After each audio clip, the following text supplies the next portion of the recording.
विद्यार्थी मित्रांनो, कालच्या व्हिडिओमध्ये आपण संकीर्ण प्रश्नसंग्रह 4 यामध्ये पहिली 3 उदाहरणं प्रश्न सोडवले होते. आता आपल्याला प्रश्न चौथा सोडवायचा आहे. पहा, 6 सेंटीमीटर व्यासाचे वर्तुळ काढा आणि वर्तुळ केंद्रापासून व्यासा एवढ्या अंतरावर बिंदू आर घ्या. या बिंदूतून वर्तुळाच्या स्पर्शिका काढा, असा हा प्रश्न दिलेला आहे. सुरुवातीला आता प्रश्न नीट समजून घ्या. काय दिले ते 6 सेंटीमीटर व्यासाचं वर्तुळ काढा म्हटलेलं आहे. मग इथे 6 सेंटीमीटर व्यासाचे वर्तुळ आहे. आपण व्यास घेऊन वर्तुळ काढणार आहोत का? तर नाही, आपल्याला त्रिज्या पाहिजे. मग आधी त्रिज्या माहीत करून घ्या. मग त्रिज्या किती येईल सांगा बरे. आपल्याला व्यास दिलेला आहे 6.4 सेंटीमीटर. मग त्रिज्या किती येईल? त्रिज्या ही व्यासाच्या निम्मी असते. म्हणून त्रिज्या बरोबर व्यास भागिले 2. 6.4 भागिले 2 किती येईल? 6 बेधुने 4 म्हणजे 3.2 सेंटीमीटर त्रिज्येचं आपल्याला काय काढायचं आहे? सुरुवातीला वर्तुळ काढायचं आहे. कंपासमध्ये 3.2 सेंटीमीटर एवढं माप घ्या. माप अचूक घ्यायचं आहे आणि मग सुरुवातीला 3.2 सेंटीमीटर त्रिज्येचं अशा पद्धतीने तुम्ही वर्तुळ काढून घेणार आहात. ठीक आहे. त्रिज्या त्या ठिकाणी लिहून घ्या. 3.2 सेंटीमीटर त्रिज्येचं तुम्ही वर्तुळ काढलं. समजा याला आपण केंद्राला नाव देऊया पी. त्यानंतर पुढे काय म्हटलं आहे की वर्तुळ केंद्रापासून व्यासा एवढ्या अंतरावर, व्यास किती आहे? 6.4 सेंटीमीटर. मग 6.4 सेंटीमीटर अंतरावर आर बिंदू घ्यायला सांगितलं आहे. म्हणजे कुठे येईल तुमचा? या ठिकाणी हा तुमचा आर बिंदू. तिथपर्यंत तुम्ही रेख पी आर काढून घ्यायची. हे पूर्ण अंतर किती आहे? 6.4 सेंटीमीटर अंतरावर आर बिंदू काढून घेतला. आता या बिंदूतून आपल्याला वर्तुळाला स्पर्श काढायची आहे. आपल्याला माहिती, आपण या ठिकाणी काय करतो सुरुवातीला? तर जो पी आर रेख आहे याचं काय करतो? लंबदुभाजक काढून घेतो. मग अशा पद्धतीनं निम्म्यापेक्षा जास्त अंतर घेऊन रेख पी आरच्या वरच्या आणि खालच्या बाजूला एक एक कंस काढून घ्या आणि पुन्हा पहिल्या आणि दुसऱ्या कंसाला छेदणारा दुसरा कंस काढून घ्यायचा आहे. आणि मग हे दोन्ही कंस एकमेकाला जोडायचे. अशा पद्धतीने तुम्हाला रेख पी आरचा लंबदुभाजक मिळेल. या बिंदूला नाव द्या. समजा तुम्ही ए नाव दिलं. पुढे काय करावं लागेल? तर कंपासमध्ये पी ए इतकी त्रिज्या घ्यायची आहे आणि तेवढ्या मापाचा वर्तुळ कंस अशा पद्धतीने तुम्ही काढणार आहात. मग हा वर्तुळ कंस जो आहे हा वर्तुळाला 2 भिन्न बिंदूमध्ये छेदणार. समजा यम आणि एन नाव देऊयात. यम आणि एन बिंदूमध्ये छेदतो आहे आणि मग एन आर ही एक रेषा काढूयात. म्हणजेच एन आर ही एक स्पर्शिका तयार होईल आणि दुसरी यम बिंदू आणि आर बिंदूतून जाणारी ही दुसरी स्पर्शिका आपण काढूयात. म्हणजे अशा पद्धतीनं ही रचना पूर्ण होते की 6.4 सेंटीमीटर व्यासाच्या वर्तुळाला आपण 6.4 सेंटीमीटर असणाऱ्या आर बिंदूतून हे वर्तुळाच्या 2 स्पर्शिका काढलेल्या आहेत. आले लक्षात? त्यानंतर पुढचं उदाहरण क्वेश्चन नंबर 5 जो आहे तो पाहूयात. काय प्रश्न दिलेला आहे पहा. केंद्र पी असलेले वर्तुळ काढा. 100 मापाचा एक लघुकंस ए बी काढा. तुम्ही हे उदाहरण व्यवस्थित वहीमध्ये लिहून घ्यायचं आहे. बिंदू ए व बिंदू बी मधून वर्तुळाला स्पर्शिका काढा. पहा, इथं त्रिज्या दिलेली नाही. कोणत्याही त्रिज्येचं आपण वर्तुळ काढूयात आणि 100 मापाचा एक लघुकंस काढून घ्यायचा आहे. कशा पद्धतीने करता येईल पहा. सुरुवातीला अंदाजे माप घ्या कंपासमध्ये आणि एक वर्तुळ काढून घ्यायचं आहे.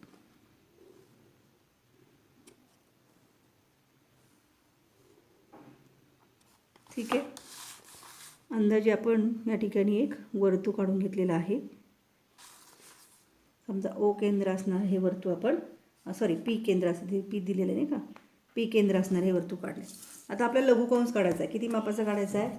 100 मापाचा हा लघुकंस काढायचा आहे.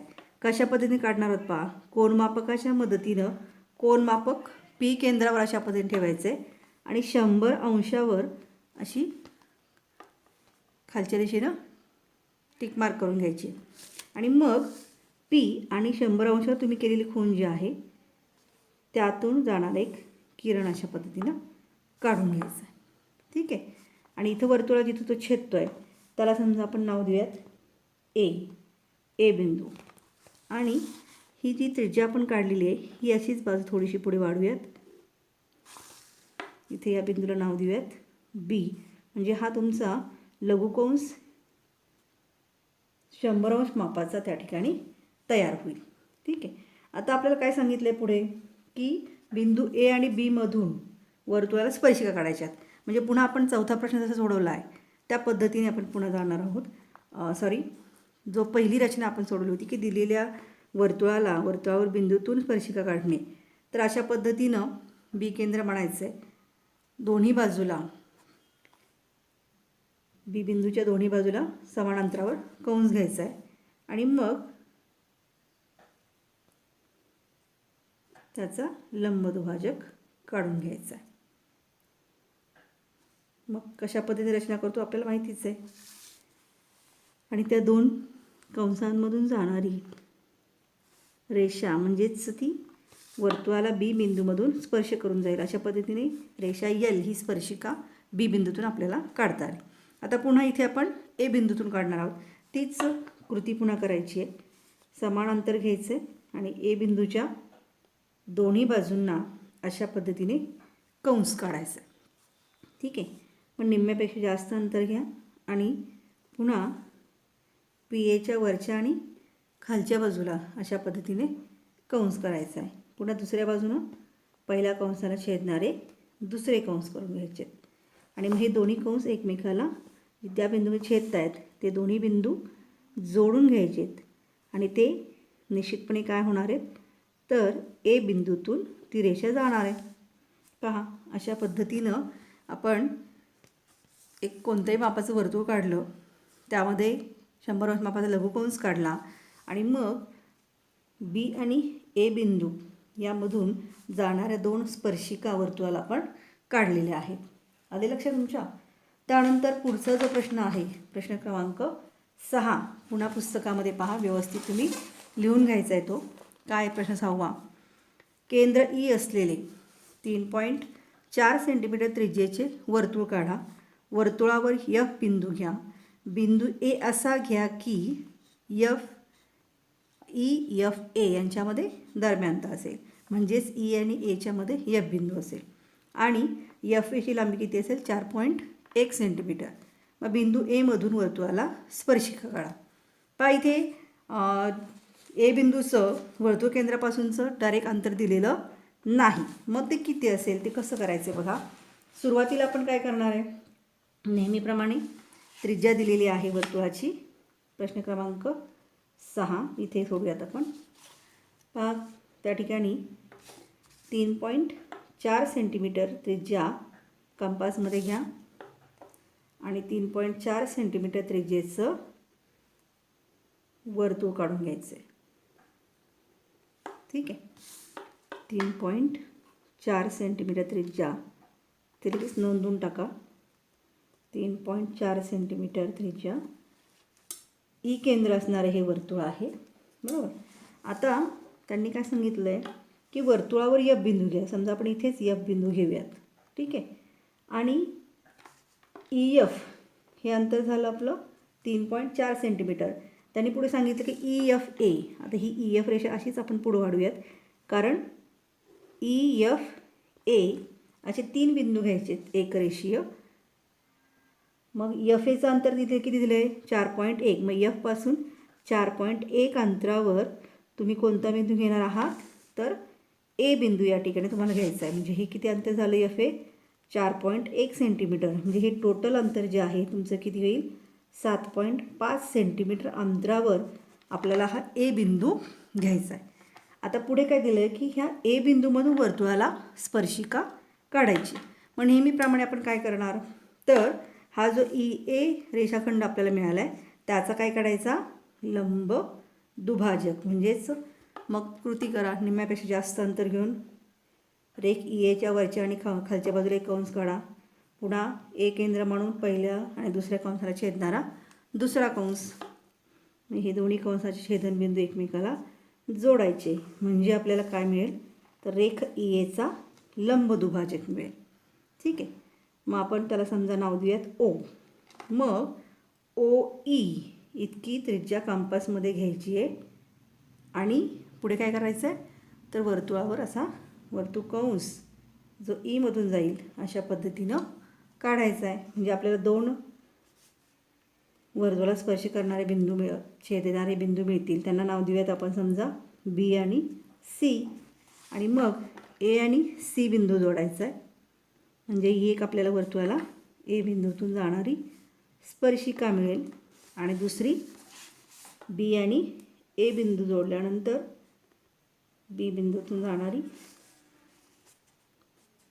अशा वर्तुळाला स्पर्श करून जाणाऱ्या दोन स्पर्शिका या ठिकाणी आपल्याला मिळतील. येतं लक्षात. म्हणजे बिंदू एमधून जाणारी ए सी आणि ए बी अशा दोन स्पर्शिका या ठिकाणी आपण काढलेल्या आहेत. आले लक्षात हे उदाहरण. समजून घ्या. 3.4 सेंटीमीटर त्रिज्येचं वर्तुळ काढलं, वर्तुळा एफ बिंदू घेतला आणि आपल्याला ई एफ एक रेषे काढायचे आहेत. मग एफ ए 4.1 सेंटीमीटर त्याच्या पुढेच आपण काढला म्हणजे एकूण 7.5 सेंटीमीटर लांबीचा ई ए हा रेषाखंड मिळाला. आणि मग ए बिंदूतून जाणाऱ्या स्पर्शिका काढण्यासाठी आपण नेहमीप्रमाणे रेख ई एचा लंबदुभाजक काढून घेतला आणि मग ओ ई इतकी त्रिज्या घेतली कंपासमध्ये ओ केंद्र मानून वर्तुळ कंस टाकला जो वर्तुळा दोन भिन्न बिंदूमध्ये छेदतो आहे. आणि मग हे दोन बिंदू आणि ए बिंदू ए आणि सी आणि ए आणि बी मधून जाणारे दोन स्पर्शिका आपण काढलेल्या आहेत. आता आपण पाहूयात प्रश्न क्रमांक 7. पहा पुन्हा काय प्रश्न दिला आहे. जर त्रिकोण ए बी सी समरूप त्रिकोण एल बी एन. मग त्रिकोण ए बी सीमध्ये ए बी बरोबर 5.1 सेंटीमीटर आहे, कोण बी बरोबर 40 अंश आहे, बी सी बरोबर 4.8 सेंटीमीटर आहे आणि ए सी छेद एल एन बरोबर 4/7 म्हणजे 4/7 दिले. म्हणजे ए सी आणि एल एनचं गुणोत्तर दिलं आहे. तर त्रिकोण ए बी सी व त्रिकोण एल बी एन काढा म्हटलं आहे. म्हणजे इथं आपल्याला काय काय दिले पहा. तर दोन त्रिकोण दिलेत की त्यांच्यामध्ये आपल्याला एक लक्षात येते नावं जर पाहिली तर बी हा बिंदू कसा आहे सामायिक आहे हे ना, सामायिक शिरोबिंदू आहे. आणि शिवाय इथे कोण बीचं माप दिलेलं आहे 40 अंश. ए बी 5.1 आणि बी सी 4.8. नेहमीप्रमाणे आपण सर्वप्रथम त्रिकोण पहिला काढून घेणार आहोत. त्या अगोदर आपल्याला जे दिलं आहे ते नोंदवून घ्या. त्यामध्ये त्रिकोण ए बी सी समरूप त्रिकोण एल बी एन दिलेला आहे बरोबर.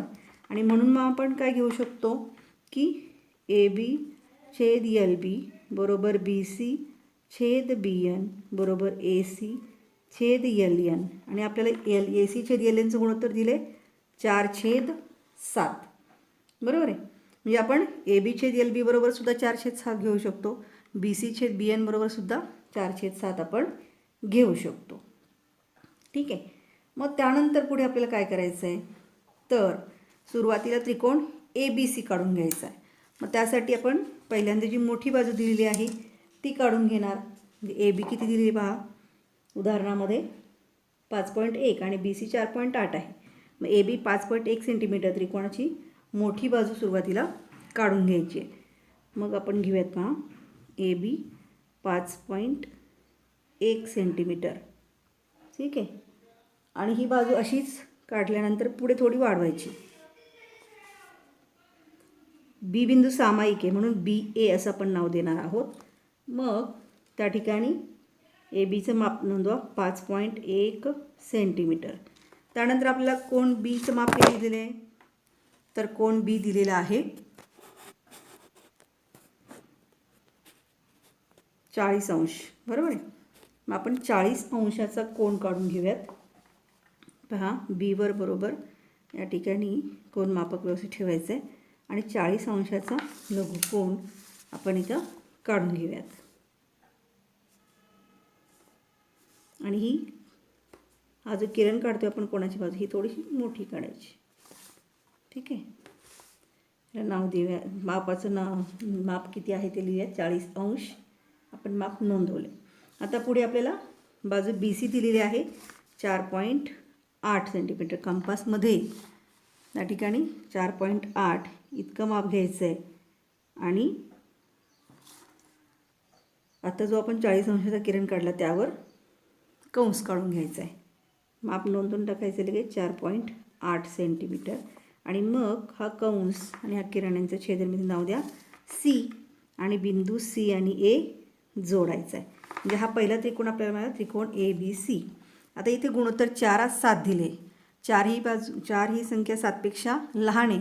म्हणजे हा त्रिकोण ABC जो आहे हा कसा असणार आहे, LBNपेक्षा निश्चित लहान असणार आहे. आणि LBN मोठा, म्हणून आपण ह्या बाजू थोड्याशा मोठ्या काढल्यात.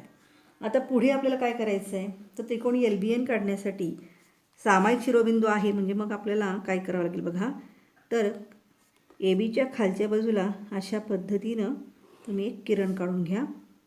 आणि इथं 4:7 गुणोत्तर दिले.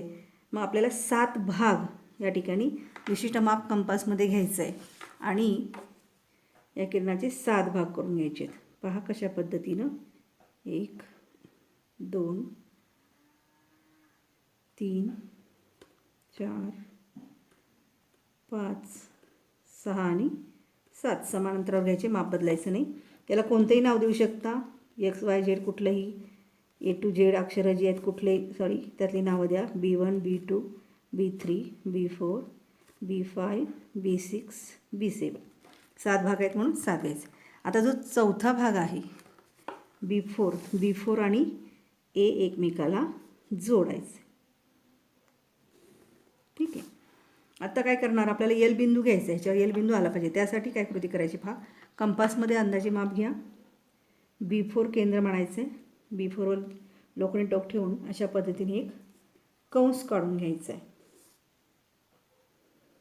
आता पुन्हा तेच माप घेऊन B7 केंद्र म्हणायचं आहे आणि पुन्हा असा एक कंस थोडा मोठा काढून घ्यायचा आहे. मग या कोणा एवढं माप घ्यायचं आहे पुन्हा कंपासमध्ये आणि या बिंदूतून पहिल्या कंसाला छेदणारा दुसरा कंस काढायचा आहे. म्हणजे 2 कंसांचा छेदनबिंदू तुम्हाला मिळेल. म्हणजे हे 7 समान भाग आपण केले. आता हा 7वा भाग B7 आणि कंसाचा छेदनबिंदू हे एकमेकाला जोडायचे आहेत आणि अशा पद्धतीनं ती बाजू AB पर्यंत न्यायची आहे. म्हणजे इथे आपल्याला बिंदू मिळेल L. हा बिंदू मिळाला आपल्याला L. म्हणजे LB ही त्रिकोणाची बाजू मिळाली. आपल्याला आता LN बाजू पाहिजे. पुन्हा कंपासमध्ये विशिष्ट अंतर घ्या. A केंद्र मानून अशा पद्धतीने इथे एक कंस काढून घ्या. पुन्हा तेच माप घेऊन L केंद्र मानून तसाच एक कंस थोडासा मोठा काढायचा आहे. आणि मग या कोणा एवढं माप कंपासमध्ये घ्यायचं आहे आणि पहिल्या कंसाला छेदणारा या ठिकाणी पहा एक केंद्र मानून पहिला कंस छेदणार, दुसरा कंस काढायचा आहे आणि या 2 कंसांच्या छेदनबिंदू आणि L बिंदू हा अशा पद्धतीने एकमेकाला जोडायचा आहे आणि ती बाजू तशीच पुढे वाढवत न्यायची आहे, जी या ठिकाणी बाजू BCला एका विशिष्ट बिंदूमध्ये छेदेल. याला नाव द्या N. म्हणजे अशा प्रकारे त्रिकोण LBN हा तुमचा त्रिकोण ABCला समरूप त्रिकोण तयार होतो आहे. आले लक्षात कृती कशी आपण केलेली आहे. त्यानंतर आपण पाहूयात उदाहरण क्रमांक 8. पहा उदाहरण काय आहे, तर त्रिकोण PYQ असा काढा की PY बरोबर 6.3 सेंटीमीटर, YQ बरोबर 7.2 सेंटीमीटर, PQ बरोबर 5.8 सेंटीमीटर. तर आणि त्रिकोण XYZ हा त्रिकोण PYQशी समरूप त्रिकोण काढायचा आहे की ज्यामध्ये YZ छेद YQ काय असेल 6/5. म्हणजे YZ आणि YQचं गुणोत्तर दिले 6/5.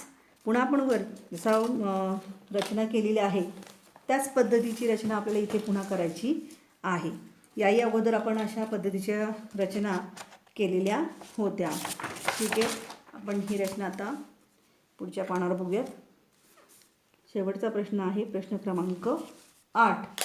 मग सुरुवातीला आपल्याला दिले काय की त्रिकोण XYZशी समरूप असणारा त्रिकोण कोणता त्रिकोण काढायचा आहे, त्रिकोण PYQ आणि बाजूंचं गुणोत्तर दिले YZ छेद YB बरोबर 6/5.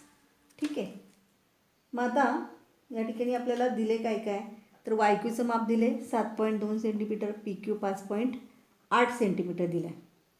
आपल्याला YQचं माप दिलेलं आहे आणि गुणोत्तर देताना मात्र YZ छेद YQ दिले. सॉरी, इथे लिहिताना चुकलेलं आहे. YZ छेद YQ दिलेलं आहे. माप देताना आपल्याला लहान त्रिकोणाचं दिले, बरोबर आहे. आणि त्या ठिकाणी गुणोत्तर देताना YZ छेद YQचं दिलं आहे. माप ह्या त्रिकोणाचं दिलेलं आहे, गुणोत्तर देताना या त्रिकोणाशी दिले. आणि म्हणून आपल्याला पहिल्यांदा त्रिकोण काढून घ्यायचा आहे. त्यामध्ये पहिल्यांदा आपण YPQ म्हणजेच त्रिकोण PYQ हा काढून घेऊयात. मग त्याचं माप किती दिलेलं आहे पहा. तर मोठी बाजू कोणती, YQ. मग YQ 7.2 सेंटीमीटर काढून घ्या. YQ घ्या 7.2 सेंटीमीटर आणि ती बाजू तशीच पुढे थोडीशी वाढवायची आहे. मग त्यामध्ये YQ 7.2 सेंटीमीटर माप नोंदवून घ्यायचं आहे.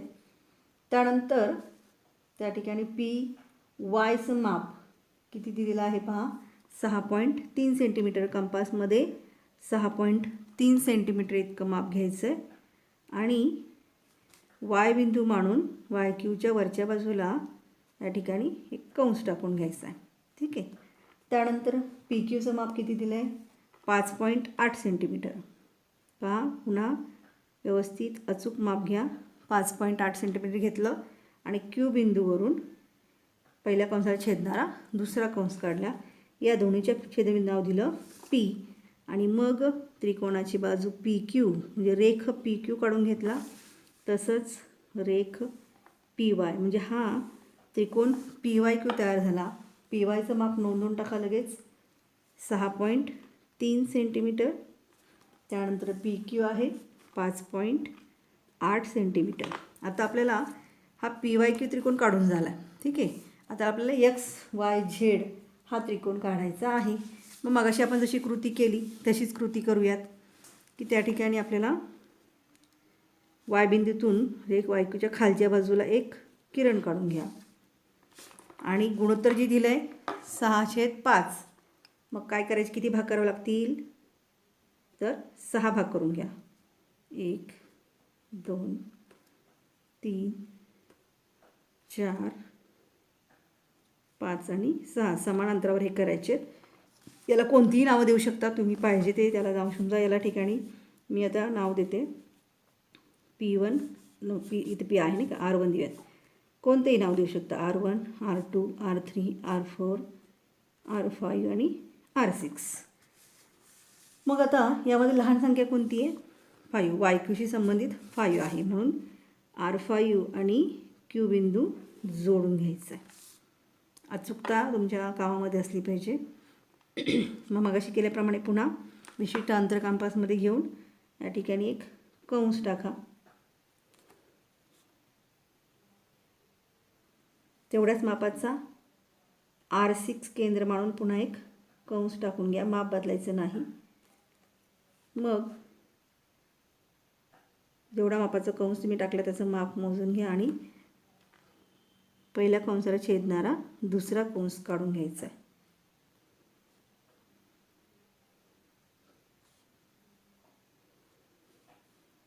ठीक आहे.